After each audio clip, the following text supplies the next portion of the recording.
Hello दोस्तों, मैं हूं श्री विक्रम और आप देख रहे हैं डिजिटल एडजेट चैनल। जी हां दोस्तों, आज हम बात करेंगे झारखंड टीजीटी के बारे में। हम लोग डिस्कस कर रहे थे, झारखंड टीजीटी का ही कुछ दिन से वीडियो दे रहे थे। तो इससे पहले हम जो फिजिक्स का आपको सिलेबस मोटा मोटी दिखाए थे कि फिजिक्स का सिलेबस क्या होते हैं, यानी पेपर जो आपका दूसरा पेपर था, यानी पेपर 2 जो था आपका, पेपर 2 में फिजिक्स और मैथ का जो कंबाइंड सब्जेक्ट होते हैं उनमें आपका फिजिक्स में 75 क्वेश्चन पूछे जाएंगे जो 2 अंक का होगा। लेकिन हम इससे पहले जो आपको दिखाए थे सिर्फ यही लिखे थे जनरल फिजिक्स होता है, उसके बाद फिर लिखाए थे आपको जो रिलेटिविटी होते हैं, उसके बाद फिर हम आपको ये कहे थे कि हीट एंड थर्मोडाइनमिक्स होते हैं। फिर हम जो मोटा मोटा यहाँ पे जो ये था और जैसे आपका ऑप्टिक्स होते हैं, तो ये मोटा मोटी आपको हम सब्जेक्ट बताए थे कि इन टॉपिक को आपको पढ़ना है, इन टॉपिक को आपको रेडी करना है। उसके बाद हम जो है मैथमेटिक्स का भी दिए थे, मैथमेटिक्स का क्लियर करके दिए थे कि पूरा उसके अंदर सब सब्जेक्ट भी, सब टॉपिक भी क्या पढ़ना हो वो भी हम डिस्कस किए थे। लेकिन आज हम फिजिक्स में जो है आपको सब टॉपिक क्या क्या पढ़ना है ये भी डिस्कस करेंगे इस वीडियो में। और इस वीडियो में हम आपको जो है वेक्टर का पूरा एनालिसिस करके दिखाएंगे कि वेक्टर प्रोजेक्ट क्या होते हैं, वेक्टर क्या होते हैं और वेक्टर का प्रॉपर्टीज़ क्या होते हैं, इन सब चीज़ों को डिस्कस करेंगे। तो हम लोग देख रहे थे कि जनरल फिजिक्स में हमको क्या क्या टॉपिक पढ़ना है। ठीक है, सबसे बड़ी बात होते हैं कि आपके आप जब तैयारी करेंगे तो आपके पास एक ये होना चाहिए, सिलेबस होना चाहिए कि किन किन टॉपिक को आपको पढ़ना है। अब तो बहुत कुछ जानते हैं, क्योंकि अब मैथ में हो या तो फिज़िक्स में हो, अब तो ऑनर्स किए हैं, आपका ग्रेजुएशन है, आपका मास्टर भी हो सकते हैं, तो आप तो इस सब चीज़ में पारंगत है ही।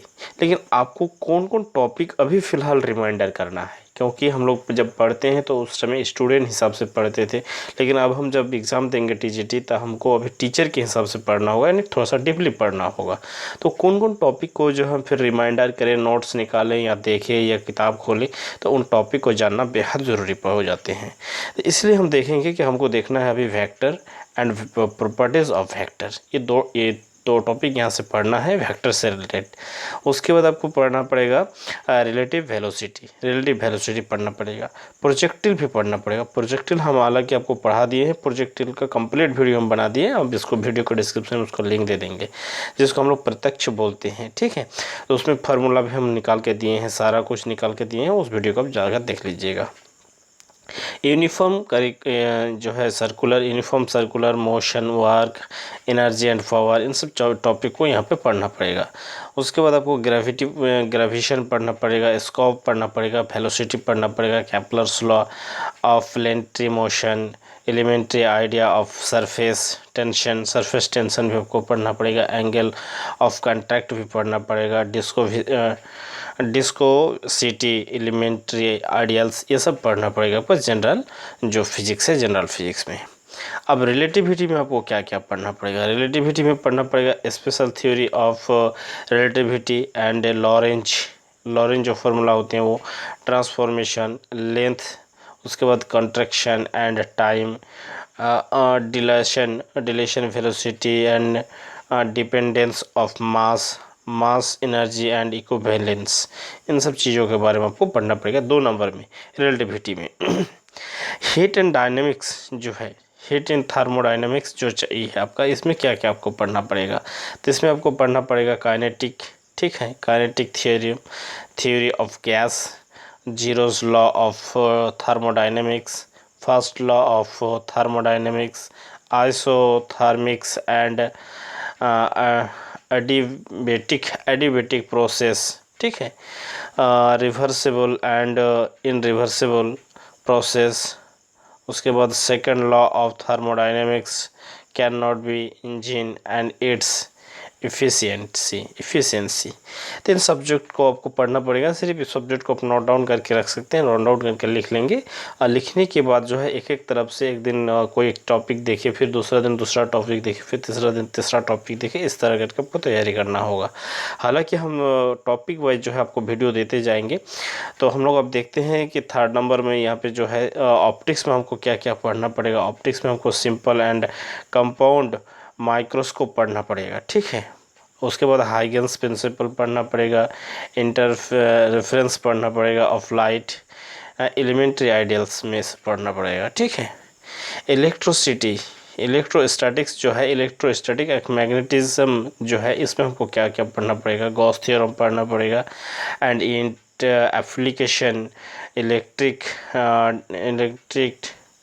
पोटेंशियल पढ़ना पड़ेगा, and field at a point due to and electric dipole, यानी द्विध्रुवियों में पढ़ना पड़ेगा, डाइपोल में, ठीक है।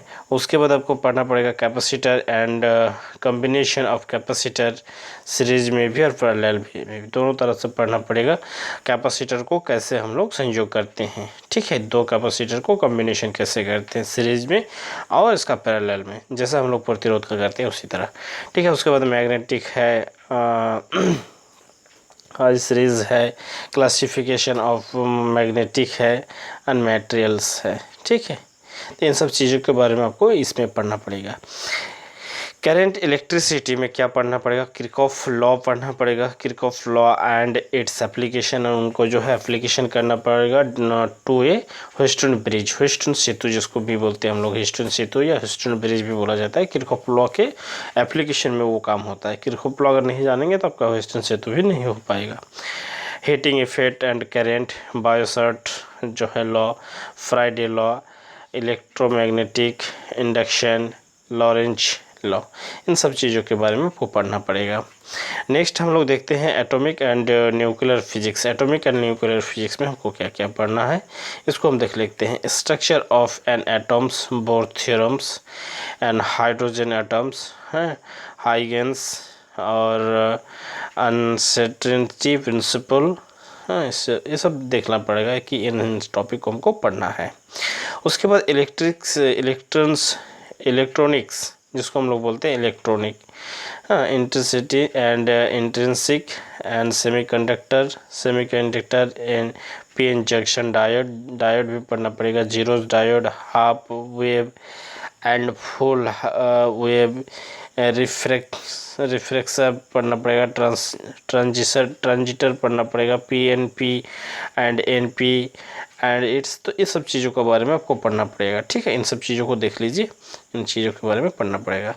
आज हम लोग बात करने वाले हैं कि फिजिक्स में जो हम लोग अभी पढ़ने वाले हैं वेक्टर, तो वेक्टर से रिलेटेड हम यहाँ पे पढ़ेंगे, तो इसलिए आपके लिए ये नोट्स लाए हैं। ये बहुत बेहतरीन नोट्स हैं, ये कॉपी में लिखा हुआ नोट्स है, बेहतरीन नोट्स है, और थोड़ा सा वीडियो लॉन्ग होने वाले हैं, लेकिन वीडियो में अंत तक रहिएगा।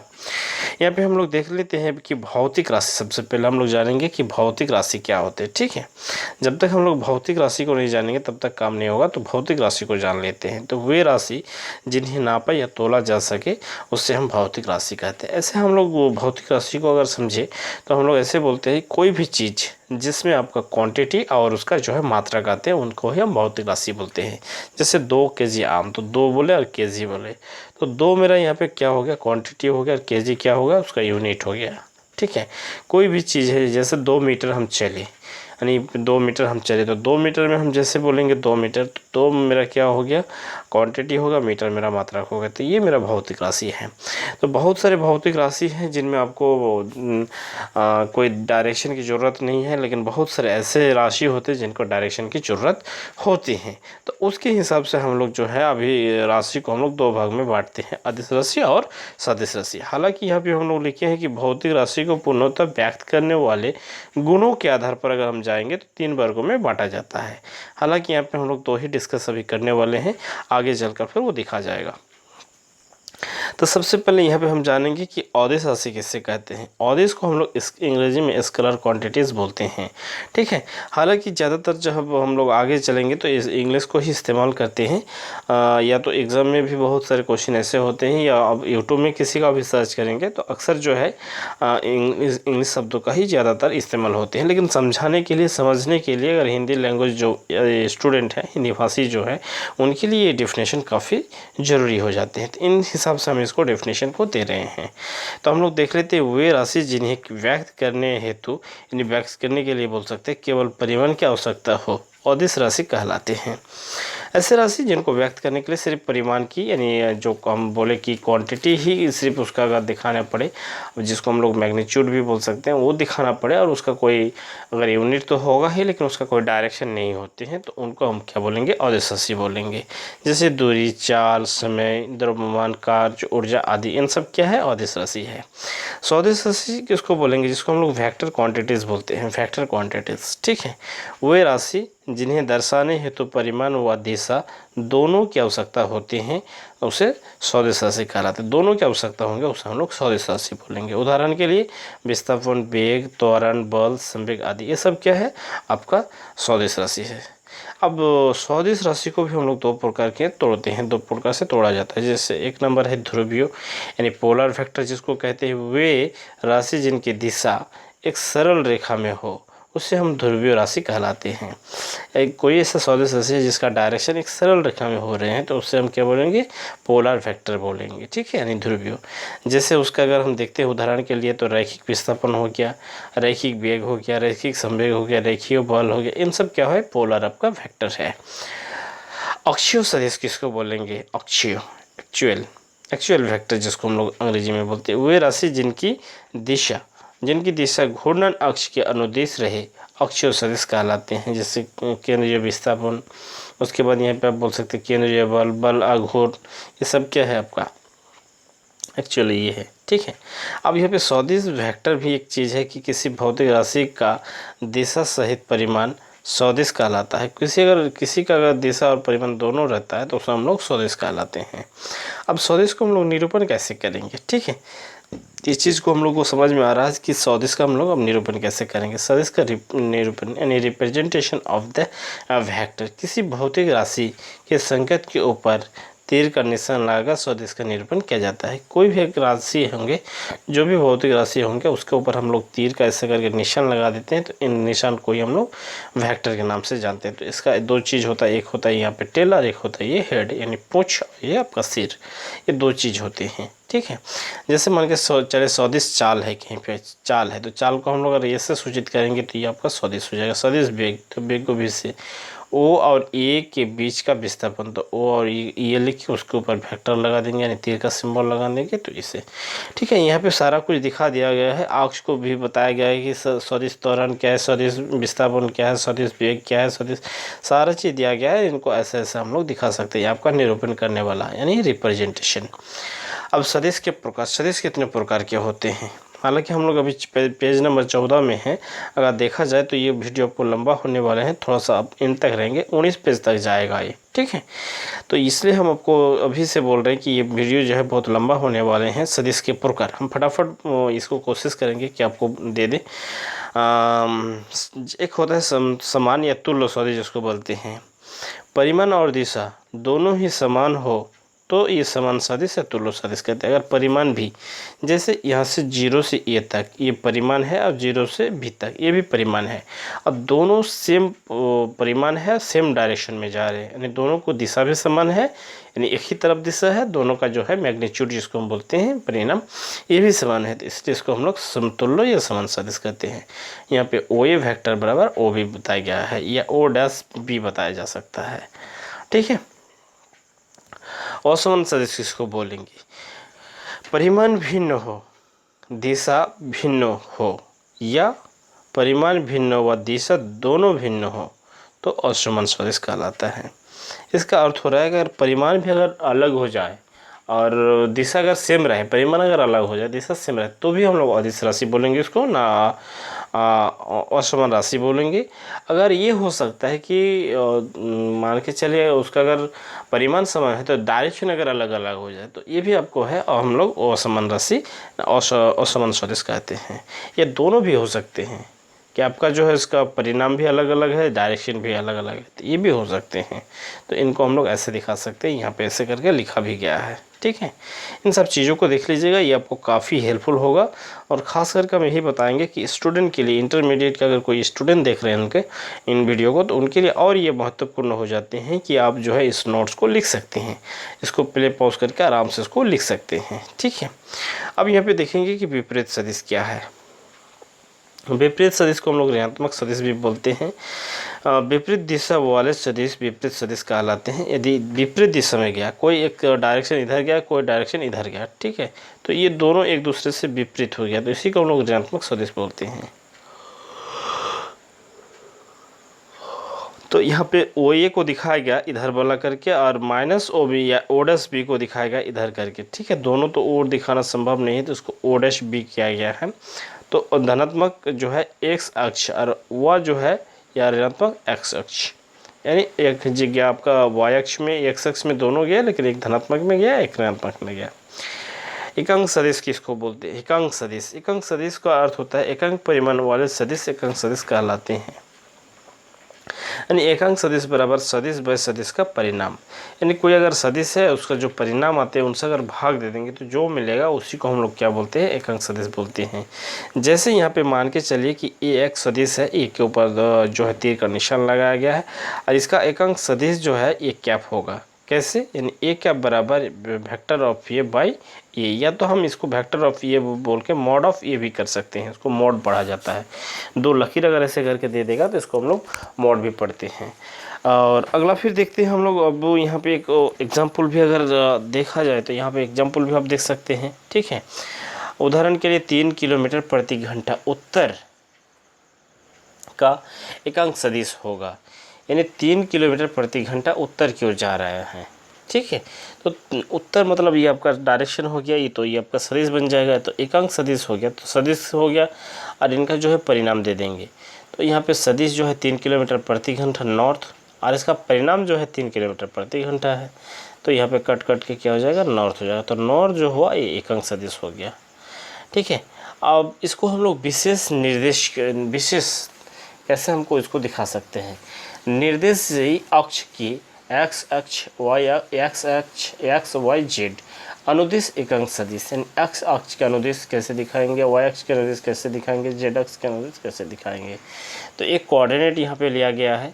ठीक है, तो ये आपका जो जे यहाँ पे है, तो वाई अक्ष में एकांक सदिश जे है, जेड अक्ष में एकांक सदिश आपका के है माइनस के, और एक्स अक्ष में जो है आपका एकांक सदिश आई है। अब इधर चले जाएंगे हम, इधर तो माइनस आई हो जाएगा। अगर ये इधर इधर प्लस था तो इधर मेरा क्या हो गया? माइनस क्या हो गया?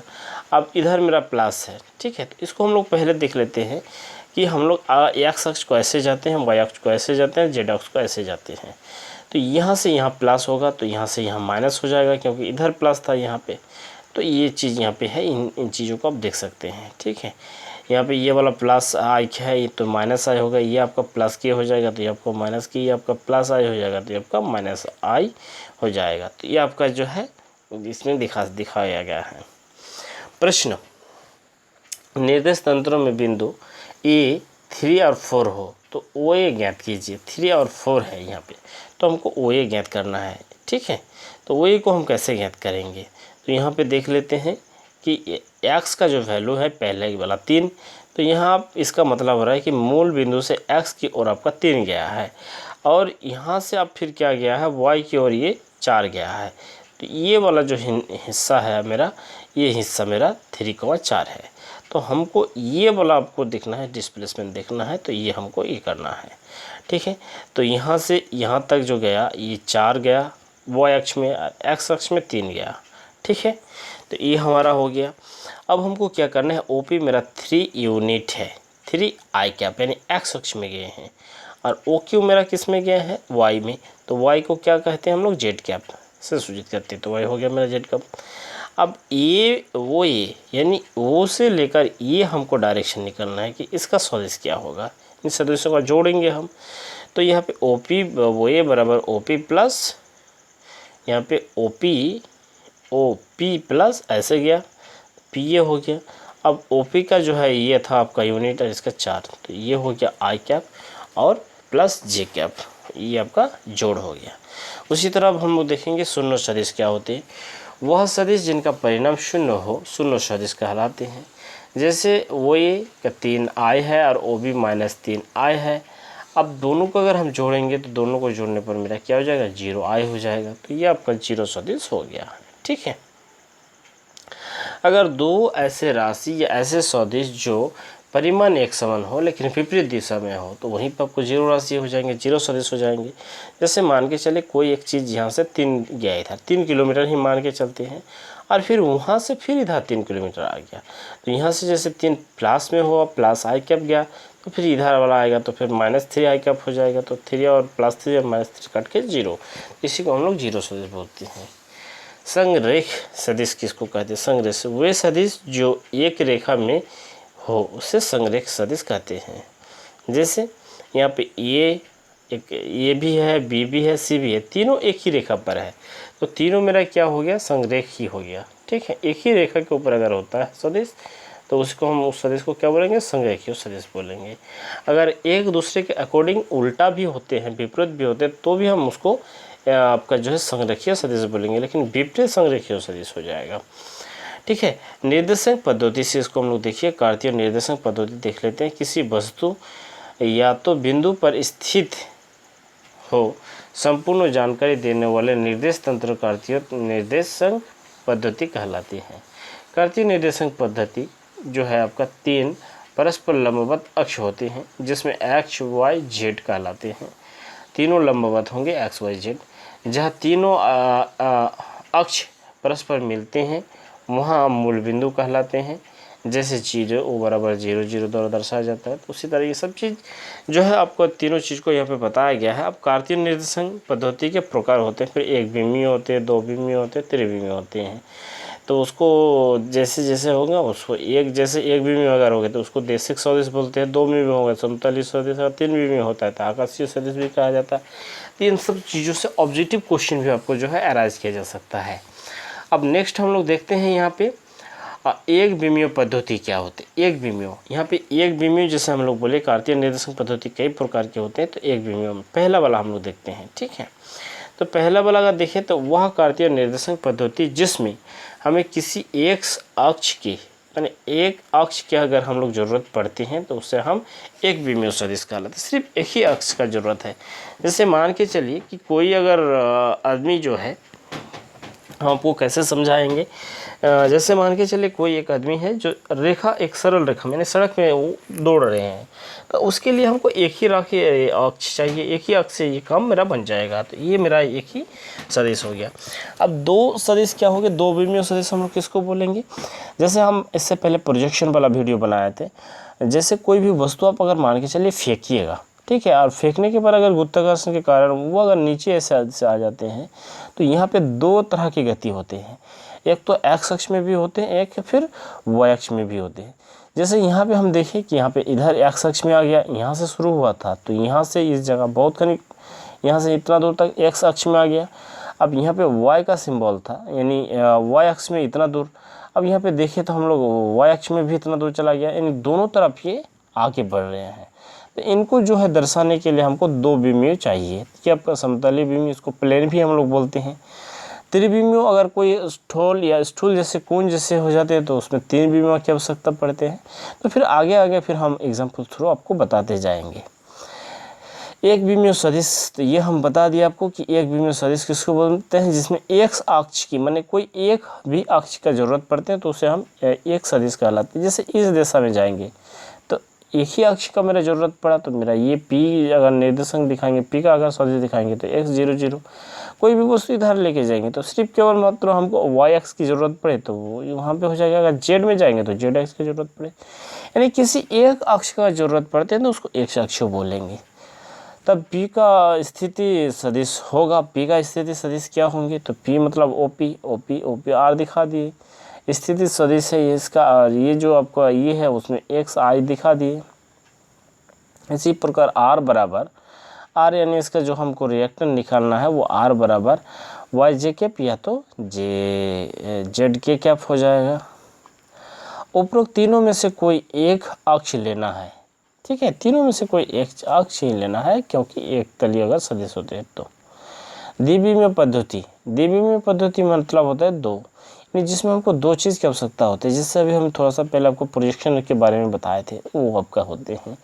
वह कार्तीय निर्देशांक पद्धति जिसमें हमें किन्हीं दो अक्ष की जरूरत पड़े तो द्विविमीय पद्धति कहलाते हैं। जैसे यहाँ पे फिगर दिया गया हमको, और यहाँ से मान के चले अब इधर से हमको कोई एक ये लिया गया है, इसमें हमको एक्स अक्ष भी चाहिए और वाई अक्ष भी चाहिए, इसलिए दोनों को यहाँ पे दिया गया है। हालांकि यहाँ पे इधर लेके गए हैं तो जेड अक्ष का भी ज़रूरत है, इधर लेके जाएगा तो एक्स और वाई का ज़रूरत पड़ेगा।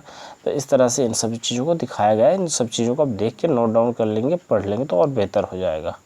ठीक है, हालांकि इन सब चीज़ों को थोड़ा आप प्ले पॉज करके लिख लीजिएगा, बहुत सारी यहाँ पे चीज़